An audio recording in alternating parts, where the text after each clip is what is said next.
Bismillahirrahmanirrahim. Assalamualaikum warahmatullahi wabarakatuh. Alhamdulillah kita kembali bertemu dalam tutorial kali ini. Saya Muhammad Azwar, pengampu mata kuliah database dan jaringan komputer. Insya Allah akan berbagi workshop yang akan membahas mengenai PHP-admin. PHP-admin merupakan sebuah software gratis berbasis scripting language PHP, makanya namanya PHP-admin, yang bertujuan untuk memudahkan kita mengelola database MySQL. Tanpa PHP-admin, kita perlu menggunakan terminal atau command prompt, ingat pelajaran kita sebelumnya, untuk mengelola database. Sementara dengan PHP-admin, kita tidak perlu lagi mengelola database MySQL karena PHP-admin ini sudah memiliki user interface grafis yang sudah cukup bagus atau biasa disebut dengan GUI. Jadi berbasis Windows berbasis desktop atau berbasis web. Kita bisa menggunakan PHP-admin ini untuk mengelola database, membuat tabel, kolom, indeks, user, dan sebagainya. Di saat yang bersamaan, kita juga bisa mengeksekut SQL statement apapun secara langsung. Jadi sangat praktis sekali menggunakan PHP-admin ini. Data Definition Language atau biasa disingkat dengan DDL merupakan bagian dari SQL yang berfungsi untuk memanipulasi struktur database. Ingat kata kuncinya adalah struktur. DDL digunakan untuk membuat database, membuat tabel beserta struktur yang ada di dalamnya. Sintaks DDL SQL yang kita gunakan, ingat waktu belajar menggunakan command prompt, sintaks SQL untuk DDL itu ada create yang berfungsi untuk membuat database, membuat tabel. Kemudian ada alter yang berfungsi untuk mengubah struktur database. Mengedit mengedit database, mengedit tabel, dan sebagainya. Kemudian drop yang berfungsi untuk menghapus tabel dan database. Tapi kalau kita nanti menggunakan PHP-admin, fungsi-fungsi ini tidak terlalu terlihat. Oke, ada beberapa istilah penting dalam DDL yang perlu kita pahami, karena istilah-istilah ini akan sering sekali muncul. Tabel, susunan data dalam baris dan kolom, atau pada struktur yang lebih kompleks. Kemudian field, atau biasa juga disebut dengan atribut, kolom yang ada dalam setiap entitas atau tabel yang memiliki nilai dan membedakan dengan entitas lainnya. Atau biasa juga disebut dengan ruas, tabel atau field atau ruas. Kemudian tipe, type, jenis nilai yang bisa ditampung pada suatu variabel. Bisa berubah angka atau numerik, bisa juga teks, tanggal, waktu, gambar, file, dan sebagainya. Kemudian length yang berfungsi untuk menghitung panjangnya isi kolom dalam sebuah tabel, atau jumlah atau karakter yang ada dalam sebuah kolom, Primary key, kolom yang berisi nilai unik, berfungsi sebagai identitas untuk membedakan setiap record yang ada pada tabel. Jadi setiap tabel itu harus ada satu kolom yang kemudian menjadi primary key, yang menjadi kunci utama, sekaligus menjadi pembeda dengan kolom-kolom yang lainnya. Kemudian ada istilah null. Kolom tersebut tidak harus berisi nilai, Jadi boleh diisi, boleh tidak. Itu namanya null. Jadi kadang-kadang ketika kita mengisi suatu aplikasi dalam sebuah field itu kadang tidak wajib kita isi ya. Kalau kita kosongkan aja maka itu tidak bermasalah. Nah, itu yang disebut dengan null. Kemudian not null, kebalikan dari null. Fungsinya untuk memastikan bahwa nilai pada kolom tersebut tidak boleh kosong ya. Jadi kalau kita tidak mengisi data pada field tersebut, kemudian ada tanda error, itu artinya field tersebut diberikan not null di dalamnya, harus diisi, tidak boleh kosong. Kemudian default, fungsinya untuk menyediakan nilai bawaan untuk kolom, ya, nilai defaultnya atau bawaannya, seandainya ada data yang diinput pada kolom tersebut, ya. Jadi biasanya ada nilai bawaan, ya, misalnya laki-laki perempuan, biasanya sudah ada nilai bawaannya, pria misalnya, ya, dalam kondisi tercentang. Kemudian indeks ini sangat bermanfaat untuk proses pencarian data.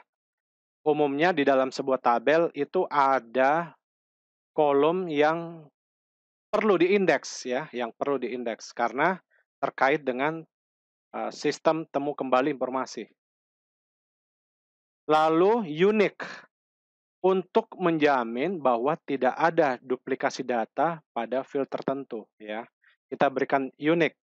Misalnya nama kota. Nama kota itu kan bisa kita berikan unik karena tidak ada kota yang sama kan di dunia ini, seperti itu. Kalau seandainya di-input kota yang sama, maka juga akan keluar duplikat ya. Itu artinya datanya sudah ada. Jangan memilih yang lain, tapi gunakan data yang sudah ada karena dia sifatnya unik, tidak bisa double. Auto increment suatu tipe field integer yang secara otomatis akan bertambah. Bertambah apanya? Bertambah nilainya jika terjadi penambahan row atau baris pada tabel di mana field tersebut berada. Nah, ini biasanya ID yang dibuat otomatis akan bertambah secara otomatis ya, auto increment namanya. Kemudian foreign key ya digunakan untuk menandai suatu tabel ya yang terhubung dengan tabel lainnya atau biasa juga disebut dengan relasi antar tabel. Foreign key itu biasanya ditempatkan di suatu tabel lain, ya, tetapi dia sendiri memiliki tabel sendiri sebagai master ya. Jadi bisa disebut dengan foreign key atau kunci tamu ya, kunci tamu. Oke, kita langsung saja praktek bagaimana menggunakan PHP MyAdmin ini, khususnya di dalam membuat DDL ya, atau Data Definition Language. Pertama, kita buka Firefox-nya. Kita tuliskan localhost php myadmin. Nah, seperti ini. Ya, kalau misalnya error biasanya karena AMPPS-nya itu belum aktif. Jadi pastikan AMPPS-nya itu dihidupkan dulu ya, khususnya untuk Apache dan MySQL.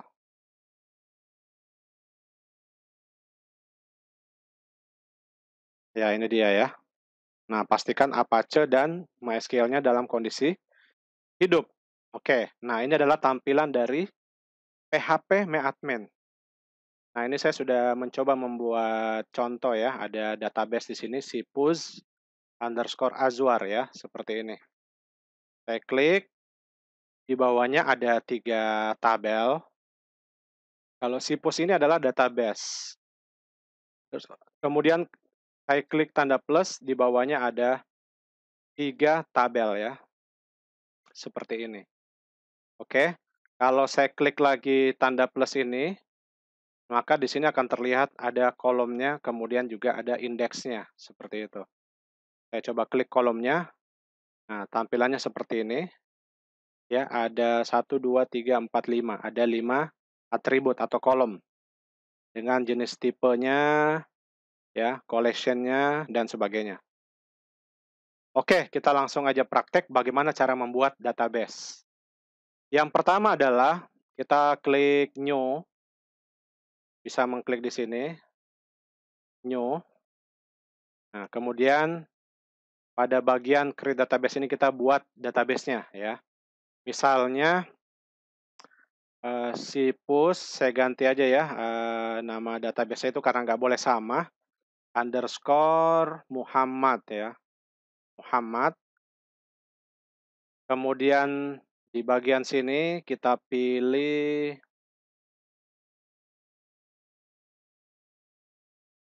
UTF-8 Unicode CI ya.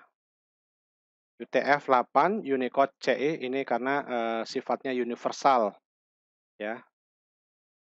Hampir semua bahasa bisa disupport oleh UTF-8 Unicode ini. Kemudian saya klik create ya, saya klik create. Nah, ini cara membuat database. Ini sebetulnya sama aja dengan create database Sipus underscore Muhammad. Ingat, pelajaran kita membuat database menggunakan command prompt. Jadi sangat simpel ya ketika kita menggunakan PHP MyAdmin. Nah, di sini sudah terlihat saya sudah memiliki 2 database ya. Saya sudah memiliki 2 database. Ada Sipus underscore Azwar, ada Sipus underscore Muhammad. Oke. Klik Sipus underscore Muhammad, maka di sini terlihat kosong ya, terlihat kosong karena kita belum membuat sama sekali tabel. Oke, kita akan belajar bagaimana membuat tabel. Oke, saya akan membuka Microsoft Word dan kita akan mempraktekkan ya. Nah, di sini kawan-kawan mahasiswa bisa terlihat ada tabel-tabel yang akan kita buat ya, dan ini akan menjadi tugas kalian. Di sini sampai ada 17 tabel ya. Tentu saja ini membahas mengenai database sistem informasi perpustakaan ya, karena kita berada di Prodi Ilmu Perpustakaan. Oke, sebagai contoh kita akan membuat tabel data penerbit ya. Nama tabelnya adalah MST underscore publisher. Ya, MST itu artinya master ya, master. Kita membuat masternya dulu. Ya. Di sini terlihat ada rancangannya. Field-nya itu ada 4. Publisher ID, publisher name, input date, last update. Oke.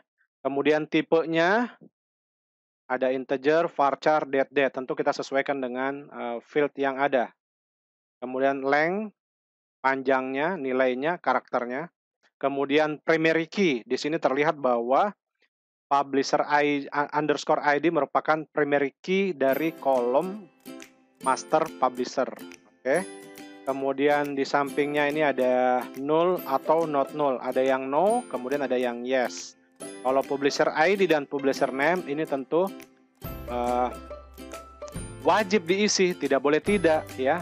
Seperti itu. Sedangkan date dan last update itu bisa bernilai kosong atau tidak di-input. Kemudian default-nya ini juga non, ini terkait dengan null ya, yang ada di sampingnya. Kemudian indeksnya, publisher ID, nanti di sini otomatis menjadi primary key ya. Oke, karena dia sudah jadi primary key, maka otomatis dia juga akan terindeks seperti itu.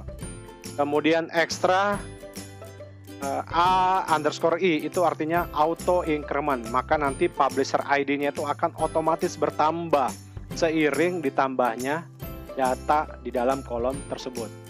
Ya, nah ini merupakan kode penerbit seperti itu. Misalnya contoh publisher name-nya adalah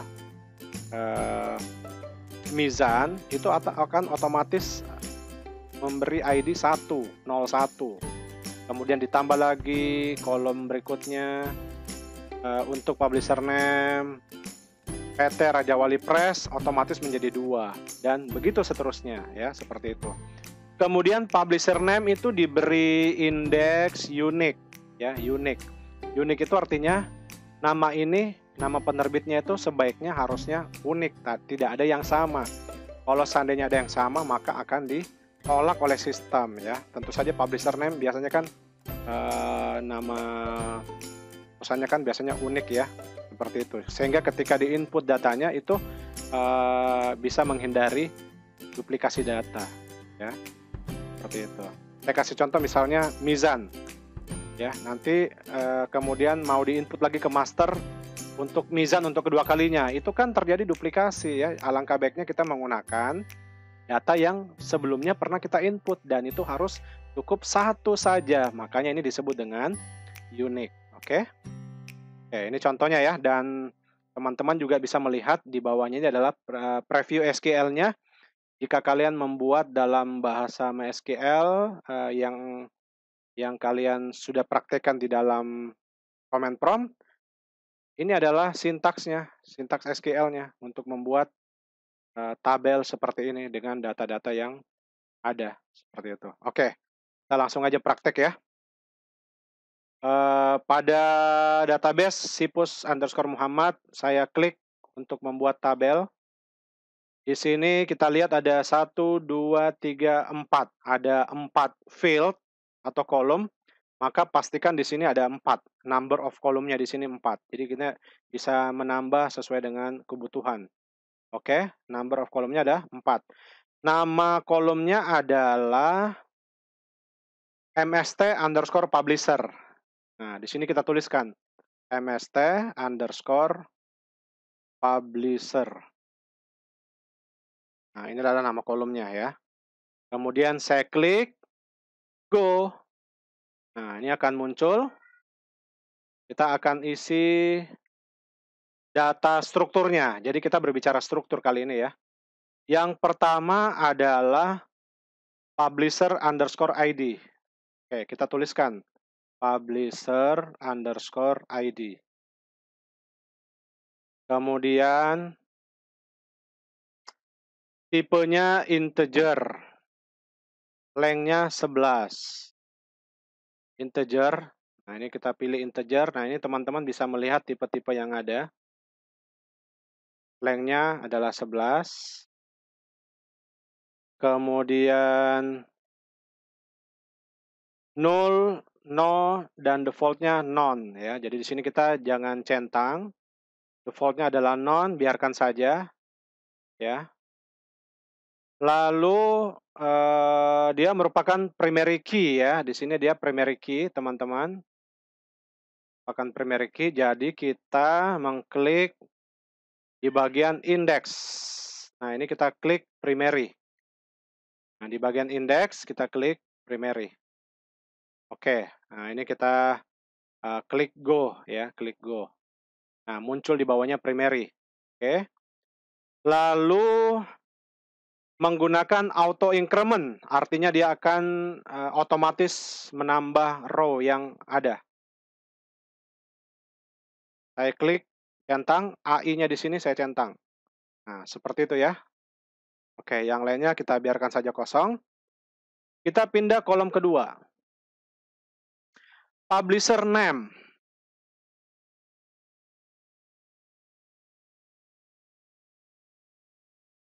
Oke. Publisher name ini menggunakan tipe varchar. Menggunakan varchar. Ingat mengenai dokumen type ini, data type ini perlu kita baca lagi ya mengenai materinya. Ya, kapan kita menggunakan varchar, ya, kapan kita menggunakan char, integer, ya, dan sebagainya. Ini kawan-kawan bisa kembali buka modul atau materi yang teman-teman sudah pernah presentasikan ya sebelumnya. Kemudian length-nya 100. Kenapa 100? Karena nama penerbit itu kita asumsikan tidak lebih dari 100 karakter ya, seperti itu. Kemudian ini juga menggunakan no, non, ya, lalu kemudian di index unique seperti itu. Ini kita biarkan non. Ini juga yang di bagian 0 juga kita jangan centang. Ya, kemudian di bagian index kita pilih unique ya, karena dia tidak ada yang sama ya untuk nama penerbit, seperti itu. Nah, kita klik saja di sini Go. Maka otomatis muncul di bawahnya unique publisher underscore name. Oke, kita lanjut lagi. Input date. Input underscore date. Ini tipenya adalah date, tanggal ya. Kemudian dia menggunakan default 0 ya, defaultnya 0. Maaf, saya kembali ke sini. Nah, ini defaultnya dia menggunakan 0, maka di sini otomatis dia tercentang ya di bagian 0 yang ada di sini. Seperti itu. Kita lanjut lagi, last update. Last update. Bedanya apa sih input date dengan last update? Kalau input date itu pertama kali datanya di input. Ya, kalau last update terakhir data itu diupdate atau diubah, itu yang membedakan. Jadi kita bisa melihat, oh data ini pertama kali diinput itu tanggal sekian, dan data ini terakhir diupdate tanggal sekian, ya seperti itu. Ini juga sama, menggunakan date, kemudian di sini 0, ya, kemudian sini otomatis tercentang. Oke teman-teman, setelah itu jangan lupa klik preview SQL-nya ya. Preview SQL-nya, nah ini adalah sintaks SQL yang muncul atau yang bisa kita gunakan ketika kita menggunakan command prompt. Nah, ini saya copy saja. Nanti teman-teman bisa masukkan di dalam laporan tugasnya ya untuk preview SQL ini ya. Sebagai contoh, teman-teman bisa lihat di bawah ini ya, tabelnya ada preview SQL. Oke. Lanjut lagi, kita klik save ya untuk menyimpan. Nah, inilah dia teman-teman, terlihat kita sudah berhasil membuat satu tabel namanya MST Publisher ya, Publisher. Kemudian ini teman-teman bisa mengklik structure-nya. Jadi structure itu bicara DDL ya. Nah, ini terlihat Publisher ID-nya itu ada simbol kunci berwarna kuning, kemasan. Ini artinya adalah primary key. Oke, tipe datanya integer, length-nya 11. Kemudian 0, no, defaultnya non, kemudian dia merupakan menggunakan auto increment. Seperti itu. Kemudian publisher name-nya ada simbol kunci abu-abu, itu artinya index ya. Di index, seperti itu. Tipe datanya varchar, length-nya 100 ya, dan sebagainya. Input date, last update menggunakan date, dan null dan default-nya menggunakan yes, dan default-nya menggunakan 0 ya. Caranya seperti itu teman-teman. Kita baru saja membuat satu tabel ya. Kita tentu saja teman-teman harus membuat sejumlah tabel-tabel yang ada ini ya dengan atau sesuai dengan instruksi atau data-data yang diminta seperti itu ya. Nah, nanti teman-teman silahkan buat sendiri. Tapi saya ingin menunjukkan ada kasus atau apa ya, yang berbeda sedikit ya. Misalnya di sini ada, nah di sini misalnya ada promoted small in. Nah ini ada apa lengthnya 1 dan di sini nanti defaultnya teman-teman tinggal isi aja 0 ya seperti itu. Kemudian di sini ada tipe data enum. Enum itu sebetulnya artinya pilihan. Jadi bisa memilih apakah P atau O atau C. P itu person, orang. Kalau O itu organization. Kalau C itu conference. Tapi kemudian defaultnya menggunakan P ya. Nah, ini teman-teman juga nanti coba membuat seperti ini. Atau ada juga contoh yang lain, misalnya eh, menggunakan enum juga laki-laki dan perempuan. Jadi ada pilihan, pilih laki-laki atau perempuan. Kemudian defaultnya adalah L, laki-laki. Seperti itu. Nah, bagaimana cara buatnya seperti itu teman-teman? Kita bisa lihat ya, contohnya ada di sini. Ada di bagian MST author kalau nggak salah. Bagian structure. Nah, teman-teman bisa melihat di sini author type, authority type, enum. POC, kemudian defaultnya P. Ini bagaimana sih cara buatnya? Cara buatnya gampang teman-teman, tinggal bikin aja tipenya enum, pilih tipenya enum, kemudian nanti values-nya diisi dengan POC. Ya, seperti ini tampilannya teman-teman. Jadi ada tiga baris seperti ini. Teman-teman isi P yang pertama, kemudian O yang kedua, kemudian C yang ketiga. Ya, kalau misalnya ada 4 nanti bisa dihapus ya. Atau saya bisa contoh saya hapus, kemudian saya bisa tambahkan lagi ya. Nah, nanti isikan dengan C. Kemudian klik go ya. Jadi isinya kayak gitu teman-teman. Kemudian default-nya di bagian default-nya ini kita isi dengan as define, kemudian isi dengan P, artinya default-nya itu dalam kondisi memilih P, person ya, karena person itu yang paling banyak digunakan di dalam authority type. Sama seperti laki-laki dan perempuan. Umumnya kan default-nya kan adalah laki-laki, maka default-nya adalah menggunakan as define L atau laki-laki. Seperti itu teman-teman ya. Silakan kalian coba-coba sendiri. Ketika nanti akan membuat tabel yang kedua, jangan lupa diklik nama database-nya, kemudian diulangi lagi cara kedua. Diulangi lagi, di bagian sini create tabel, nama tabelnya apa, kemudian berapa jumlah kolomnya, begitu seterusnya. Jadi teman-teman bisa mencoba ya, seperti itu. Di sini sudah terlihat, sudah ada satu tabel yang sudah berhasil dibuat ya, dan kalian nanti harus membuat sejumlah tabel-tabel yang sudah diinstruksikan di sini. Nah, cuma kawan-kawan tidak usah dulu mengisi bagian primary key yang ini ya, primary key yang ada PK-nya. Bukan, maaf, maksud saya bukan primary key ya, tapi foreign key itu bisa apa namanya, tidak usah dikerjakan dulu, tapi tetap mengerjakan field-nya, tetap dibuat, tetapi tidak usah dikerjakan dulu yang ada FK-nya atau foreign key-nya. Nanti kita akan bahas secara terpisah dalam tutorial yang lain. Dan tidak usah juga diberi indeks dulu ya. Tidak usah diberi indeks dulu. Ini nanti akan kita lanjutkan dalam tugas berikutnya. Tugas kalian hanya cukup membuat sebanyak